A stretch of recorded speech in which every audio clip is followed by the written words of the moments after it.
नमस्कार मित्रों, मैं हूं राकेश अचल और आप देख रहे हैं चक्षुदर्शी। यो यूट्यूब चैनल है आपका अपना। इस चैनल पर आपका बहुत बहुत स्वागत है। अगर आप पहली बार आए हैं तो आपसे निवेदन है कि इसे सब्सक्राइब कर लीजिए ताकि हम और आप निरंतर मिलते रहें। मित्रों, आज मैं आपसे कैसी खबर पर चर्चा करने का मन बनाकर आया हूं जो कि सुर्खियों में तो नहीं है लेकिन सुर्ख खबर जरूर है। आपको पता है मित्रों कि हम लोग सनातनी हैं। हिंदुस्तान में आजकल सनातन बहुत चल रहा है। शरणागत को महत्व देने वाले लोग हैं। तो हम जब शरण देते हैं, किसी को शरण देते हैं, तो ये नहीं देखते कि वो अच्छा है या बुरा है।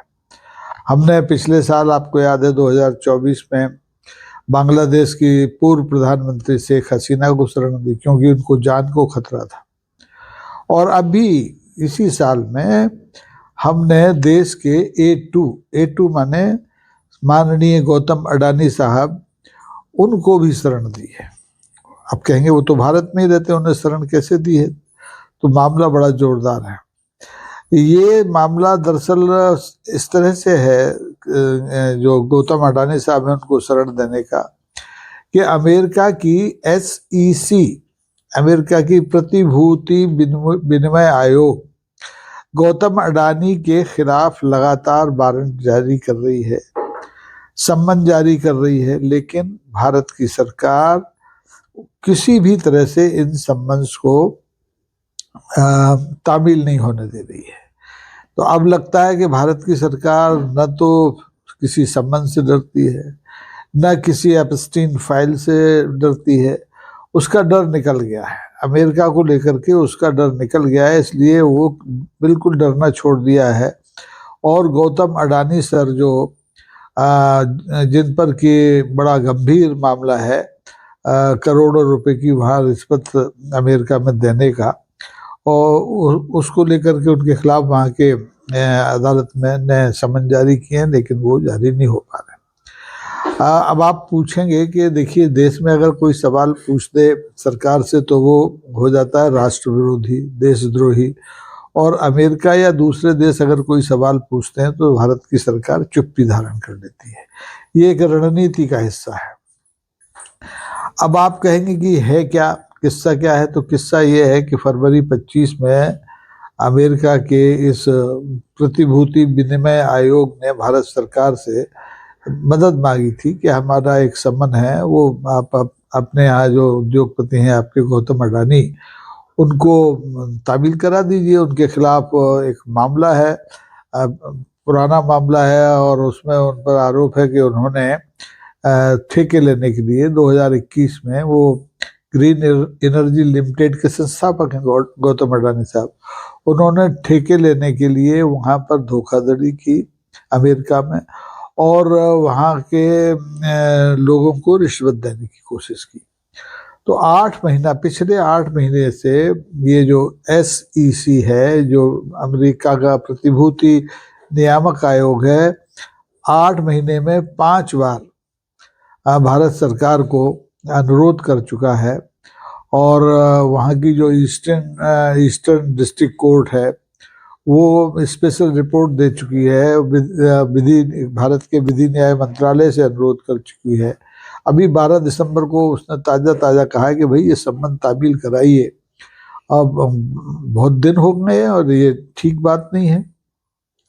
इस मामले में गौतम अडानी के अलावा 7-8 लोग और हैं, और ये सब, इनको सबको हमारी जो सरकार है वो लगातार बचा रही है। अब सवाल ये है कि ये क्यों बचा रही है? हमने जैसे आपको बताया कि जो अमेरिका की SEC है वो कहती है कि हमने भारत सरकार से हर तरह से निवेदन कर लिया, कूटनीतिक रास्ते अपना लिए, अडानी के वकीलों से कांटेक्ट किया कि भाई ये सम्मन तो लो, लेकिन कोई सफलता नहीं मिल रही है, कोई सम्मन तामील नहीं हो रहा है। अब इधर भारत सरकार कहती है कि हमें तो कोई उनकी तरफ से, अमेरिका के विनिमय आयोग की तरफ से कोई आवेदन मिला नहीं है। अब सवाल ये है कि झूठ कौन बोल रहा है? SEC वो झूठ बोल रही है या भारत की सरकार झूठ बोल रही है? तो अब देखिए, एक तरफ क्या है कि भारत का सबसे बड़ा लोकतांत्रिक देश है, उसकी सरकार है, या तो वो झूठ बोल रही है, या फिर दुनिया की सबसे बड़ी जो वित्तीय निगरानी करने वाली संस्था है SEC, वो झूठ बोल रही है। कोई तो झूठ बोल रहा है। अब आपको मालूम ही है कि ये वही अडवाणी है जिनको लेकर के संसद में हंगामा होता है, तो लोकसभा के अध्यक्ष विपक्ष के नेता को इनका नाम नहीं लेने देते, क्योंकि ये सदन के सदस्य नहीं है, तो इनको A1 A2 इनका नाम रख दिया गया। इन पर अमेरिका में 2021 में $265 मिलियन की रिश्वत देने का आरोप है, और ये जो रिश्वत थी ये $2 अरब का मुनाफा कमाने के चक्कर में वहां पर पेश की गई थी। अब जैसे हिंदुस्तान में तो है आप रिश्वत दो और अपना काम चला लो, अमेरिका में भी होगा, लेकिन अमेरिका में ये मामला संज्ञान में आ गया और इनके खिलाफ मुकदमा कायम हो गया ये धोखाधड़ी का। और जो नियामक आयोग है, वहाँ का विनिमय आयोग है, उसको उसके साथ साजिश रचने का। लेकिन आप देखें कि अपने पूरा दिसंबर का महीना जा रहा है, देश की संसद में इस मामले पे कोई चर्चा नहीं है, देश के मुख्य धारा के मीडिया पर इस मामले में कोई चर्चा नहीं है, क्योंकि सरकार न चाहती है कि संसद में चर्चा हो, सरकार न चाहती है कि मीडिया में चर्चा हो, और विपक्ष भी अपने उलझनों में उलझा हुआ है। उसके सामने दूसरे तरह की उलझनें सरकार ने खड़ी कर दी हैं। कभी मनरेगा से बापू को हटा दिया है, कभी SIR पर चर्चा करा दी है, अब प्रदूषण पर चर्चा होगी।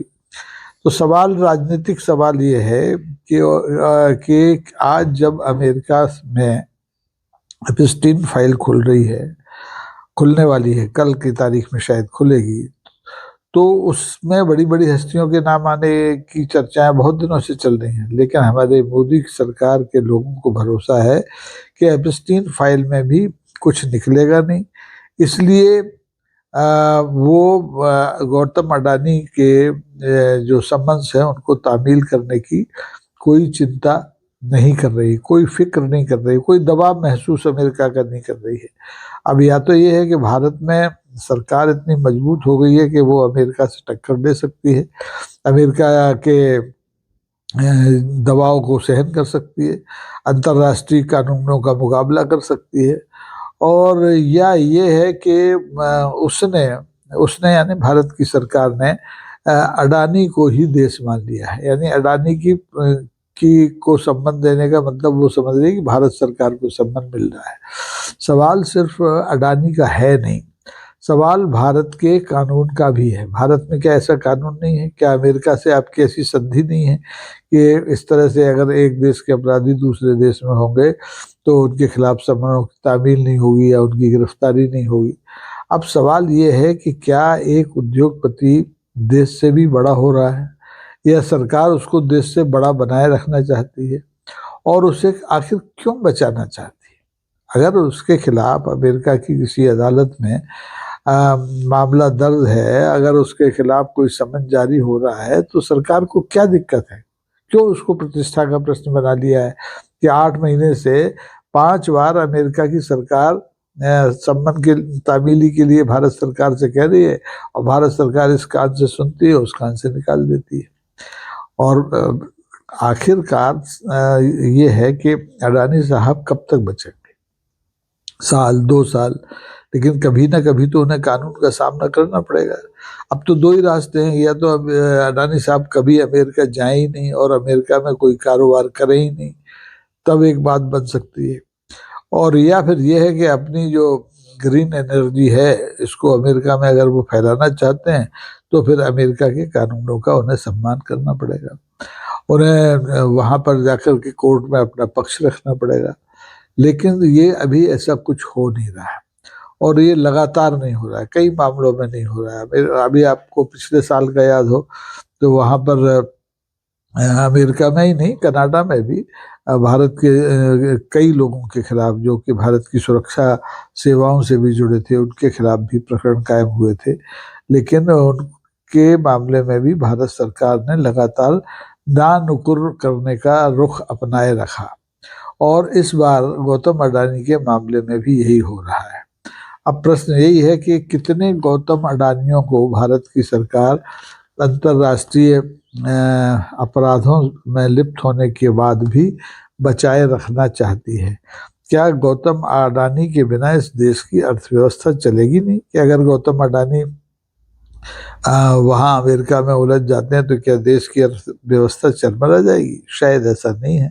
देश में बहुत से उद्योगपति हैं, लेकिन सरकार ने अडानी के प्रकरण को भारत सरकार की प्रतिष्ठा से जोड़ दिया है, भारत देश की प्रतिष्ठा से जोड़ दिया है, जबकि अडानी देश की प्रतिष्ठा नहीं है। देश की प्रतिष्ठा देश के कानूनों से है। देश की प्रतिष्ठा हमारी विदेश में जो साख है, विदेश में हमारे जो पुराने मित्र हैं जिनसे हमारे व्यापारिक संबंध है, उनके साथ सौहार्द से है। तो ये सौहार्द बना रहे या टूट जाए, ये तय करना सरकार को है, भारत की सरकार को है। 8 महीने भारत की सरकार ने निकाल दिए। हो सकता है कि 8 महीने की जगह वो आने वाले 1-2 साल और निकाल दे। 2029 तक सरकार है मोदी जी की, तब तक हो सकता है कि समन तामील न कराए। लेकिन इससे तो अमेरिका के साथ जो भारत के रिश्ते पिछले 1 साल से तनातनी के चल रहे हैं, उनमें और ज़्यादा तकलीफ पैदा होगी। अभी हमारे ऊपर टैरिफ वार चल ही रहा है, अभी हमारी डील हो नहीं पाई है अमेरिका से।